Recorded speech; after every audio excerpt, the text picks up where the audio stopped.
If you dream of playing on golf's biggest stage, you may have a long road ahead of you. Even some of the world's best golfers find themselves off the tour after a bad season. When this happens, they have to requalify through the Q school process. This is the same process you'll all have to go through if you want to tee it up at next year's Sony Open. It's probably best if I explain this from the end to the beginning.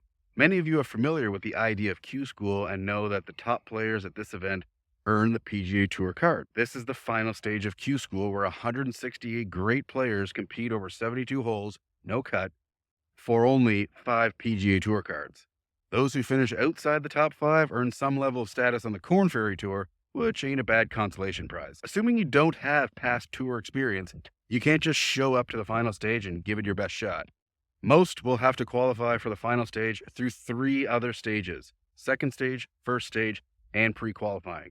Since the final stage reserves some spots for experienced tour pros who are down on their luck, there are only about 80 spots left open for the regular people like you and me. To become one of those 80, you'll have to go through the second stage, which takes place at 5 locations across the country.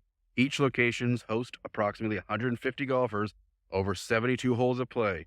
Out of the 750 golfers, only about 80 are going to make it to the final stage. Now, to be one of those 750, you have to first compete in the first stage of Q School, which takes place at 13 sites across the country, each with 150 players about.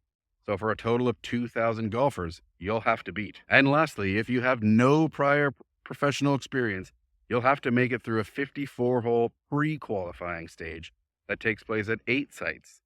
Of those 1,200 players who compete in the pre-qualifying stage, only 10 or 15 will make it to the first stage. The number of qualifiers depends on how many exemptions experienced pros take. After hearing all that, if you're still up for giving it a shot, then be sure you have an established handicap under 1.4 and be ready to pay over $10,000 in tournament entry fees, plus your travel costs. When you make it, don't forget who taught you the process. I'm Clint McCormick, the resident golf professional here at Golfspan.com.